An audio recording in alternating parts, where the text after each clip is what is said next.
And we are back with D-Dot's Producers Corner with our special guest of the night, Zach One. What's good, partner? What's happening, y'all, man? I appreciate the opportunity to be here, man. You know, chop it up with y'all, see what's happening, you know, out in Texas. You know, I'm out in Cali putting it down, so it's good to connect that bridge, you know. Yes, sir. Yes, sir, man. Definitely a pleasure, you know, having you on the show, man. You know, after a long time we've been chatting online and stuff, man. I've been liking, you know, what you do and stuff, man. I'm going to let my co-host. Man. Oh, yeah, man. Most definitely, man. I'm going to let my co-host Rich and Trey get at you, man. I'm start off with Rich. What's good? What's going on? Zach? How you doing, bro? I'm doing good, bro. I'm feeling good. You know, I've been working all day. You know, we're just grinding out here, man. So, you know, I've been putting it in, man. But I'm here. I'm relaxed. I'm ready to go. You know, see what's happening with y'all. How you feeling, boss? I'm feeling good, man. Just busy with music and stuff like that. You know, just kind of like working on a couple of projects for one of my artists. And speaking of that, you know, working on projects. When you're about to work on a project, whether it be an album or a mixtape or whatnot, how do you get mentally prepared for that? For as you know, saying writing your lyrics and the recording process. Can you explain that to us? You know, I mean, I go about it in various ways, but really what I like to do is, you know, go over my options as far as beats go, solidify my options on the beats and see what I'm gonna work with, and then I take those back to wherever I'm at, and then, you know, I just kind of sit on those for a little bit.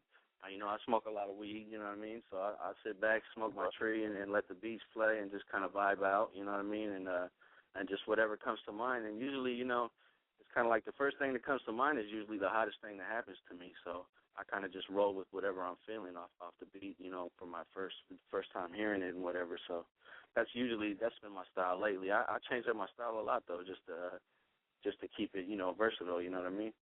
But that's the hype I've been on lately. Okay, and I got another question for you too. During the process of, you know, recording, do you go by someone to record you, or do you record yourself? I do both, really. It depends on what I'm working on. Like right now, for example, I'm working on like a real full-scale, full-feature album that, you know, I got artists from New York. You know, I don't know if y'all heard about the Coke Boys, French Montana and them. I got Chinks Drugs from the Coke Boys on a verse.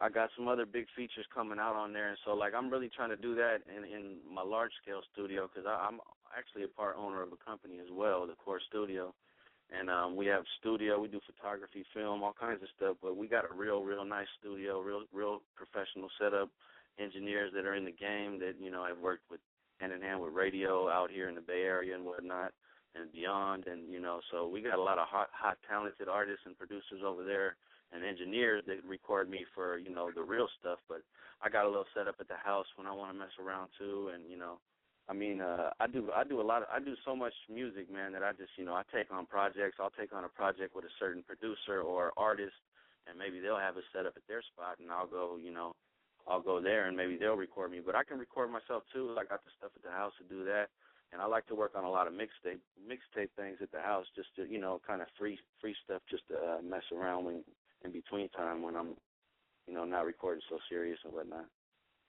All right, that's a bit. I'm gonna kick you over to our co-host Trey. Yes, sir. Whoa, what's going on, Zach One? What's up, Trey? How you feeling, boss, man? I'm just out here, you know, just doing my thing, man. Appreciate the love. Appreciate the chance to be on the show, man. For sure. I got a couple of things I want to ask you, man. First of all, man, I want to ask you, what is it that got you started in the game? What inspired you? What happened? What started off Zach One? You know, I think it was just I always been good, you know, with the English, man, with you know, writing words and putting words on, you know, on paper and stuff like that since I was young. I mean, I was never really too good with the math or any other subjects, but that was one of my strong points. And then, you know, growing up, just the streets and whatnot, you know, just being able to turn that into words that people relate to, and putting that, you know, into poetry on the hip hop level, you know what I mean, and just having people relate to you, you know, and then you get that many people reacting to your music and to what you're doing and liking what you're doing, it just makes you want to keep going and keep them happy and keep getting new listeners and whatnot. So I mean, that's pretty much how it built to where it is. For sure. Now, when you're doing your projects and stuff like that, and is there any kind of particular software or particular type of way of recording, well, basically software that you like to use that you prefer over others? Honestly, I'm really up on the Pro Tools. So I mean, a lot of people I know work with the Pro Tools. I know people that work with other programs, but I mean that's the most familiar one to me and the one I know how to work the best. As far as like beat programs, I know a lot of producers use Reason and stuff like that. I know Reason Lightweight. I had a Triton before 88 key, and a couple of things. I can make some beats when I want to, but it's really like I spread myself too thin trying to do too many things. So I really like to just stick to the rap and concentrate on that because that's kind of what I'm best at. So, but I mean, as far as the software goes, Pro Tools is probably the most standard one that I'm used to out here. I did my whole first album actually on the Window. Okay. I know about that. That was recorded by PC and the Enhancer out here in San Francisco. They recorded a lot of big artists, Koopnut, Dre Dog, 11-5, RBL Posse, a lot of big artists out here in the Bay Area. So. For sure. Now, I hear you say, you're from the Bay Area. So, yes, sir. How has that Bay Area influenced your style? Man, I mean, when I say I'm from the Bay, like, I'm really from the Bay, like, to where I'm not just from one city in the Bay. I am from Redwood City, and that's my hometown. That's what I represent. But, I've lived in so many other cities in the Bay Area that I got influence from all those cities and just the lifestyle of wherever I was at in the streets or whatnot, and just, everywhere is different, even, in the same area, just like in Texas. I'm sure you guys got your cities where the next city ain't on the same shit as y'all. Y'all on a different height where you're at, and it's a little bit different. But I mean, it's all the same. It relates, but it's a little bit different sometimes. You know what I mean? Word, man. Well, it was a pleasure, man. It's a pleasure, man. Yes, sir. Thank you, man. I appreciate it. Well, man, it's D-Dot again. So tell us a little bit, man, about the Real Life Sopranos Volume 2 mob tape. I saw the video for We Still Real. Big shout out to you, man. I definitely, like what you did with that. What inspired you, or what was your mindset behind the album? Actually, based on the seasons of The Sopranos, because I'm Sicilian, so I kind of took it to the mob level where a lot of people rap about being mobsters and whatnot, but I actually have it, have it in my blood somewhere. So it's like, I just turned that into the Real Life Sopranos. And what I did is I modeled every season that I'm doing, every mixtape I'm doing is like modeled after a season of The Sopranos. So the first album I dropped was, like the first season of The Sopranos. I flipped the cover the same way, and I did that with this second one. And every volume is just getting better and better. So it's like the first volume is up on DatPiff for free for anybody that wants to check that out. You just go to datpiff.com and look under Zach1, and you'll find that album. And what I did with that one is I put up an uncut version, which is just every song uncut.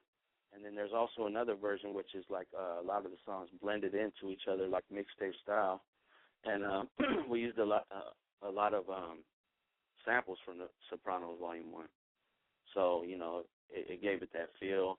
And, like I said, I donned my family last name of Zucaro for the whole thing, so I go by Zach Zucaro pretty much, It's my rapper identity on there or whatnot. So, I mean, it's cool. It's a real good hype, man. Everybody's got to check that out. It's real life music, We don't really like to rap about nothing fake out here, so you know what I mean? It's just trying to keep it real and stick to what we've been doing and what we've been through and what our people are going through at the time.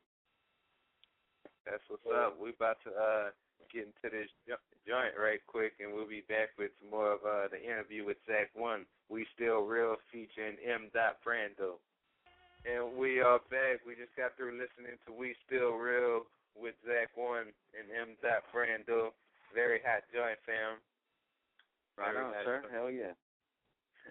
So, as far as like people that are, you know, in the game right now, whether, you know, they're independent or major, is there any particular, you know, producers or artists that you haven't gotten a chance to work with that you'd like to work with? You know, I mean, I'm asked a lot, and I always kind of get blank because there's so many out there. I mean, to tell you the truth, I mean, anybody that I've worked with a lot of people that have good names in the industry, so I'm just really trying to get out the box a little bit, and I would love to work with some, you know, some singers, man, like on some hooks, like some people that are really big in the game. Like I would like to collab with some people like that and maybe get some radio joints going, or you know what I mean. I'd love to work with like some real big names. I mean, it might even sound crazy to some people just saying it, but I mean, like I love to mess with like a Fabulous, or you know what I mean. I always looked up to him, his rhyme style, whatnot. Nas, I mean, you know, people like that. It'd be a dream come true to mess with them one day. You know what I mean? But I'm just gonna keep pushing. And hopefully, you know, you never know. In due time, you know what I mean? That's what's up. I could definitely respect that, man. I mean, there are, you know, a lot of people you can make a list that goes on and on forever. As far as people that we like to work with and stuff. You know, as far as what kind of projects you got on a burner right now that you're working on? And like I said, I'm working on my next solo album, which is entitled First Rapper in Space. So I'm just coming off the wall with I'm just coming a little bit off the wall with that. Like I got some really crazy out the box shit for people to hear. This like this stuff they ain't used to with me, because I figure I got a little fan base right now, but I'm trying to build on that. So I'm not just trying to keep the same fans. I'm trying to go out the box and just, you know, see who else I can grab with my stuff, because, you know, I'm creative. I got that, you know, I can do that, you know what I mean? So, you know, a couple of people might be a little bit mad at me for changing my style and trying to come a little more commercialized and a little more radio, but, you know, I'm trying to really get in the game to where, you know, I can pay some of these bills with this music and whatnot. So, I mean, that's something you gotta face sometimes in the game. It's like, you're gonna keep the same style and just keep building on your and staying underground, or are you really gonna try to reach out and try to make something happen with this? You know what I mean? And that's what I'm looking at right now. And it's like I got opportunities, so why not try to jump on them? You know what I mean? Yeah, man. And you know, it's definitely interesting you said that, because I think these days a lot of guys, you know, this whole social networking thing, it just I think in today's culture, you got two groups of people. You got people that, you know, wanna move forward and succeed and, you know, do this stuff to pay bills and have a passion for it, and then you got the group of people who do it because it's cool. And you know, I think it's the people like that that's really kind of messing up the game, you know, as far as creativity and like that. Yeah. Definitely, yeah. They kind of water it down. It's like, you can't just be rapping to hear yourself or for your homies or whatnot, man. I mean, you can at first, but that's kind of how people start. But, I mean, if you're really going to be serious, it's like, and you could tell, too, a big thing about the game, too, is you can really tell as how much a person puts into his project financially, you know what I mean? Because people that don't really have a lot of confidence in themselves or aren't really serious about stuff are kind of, you know, they shy to spend that money. And it's like, come on, man.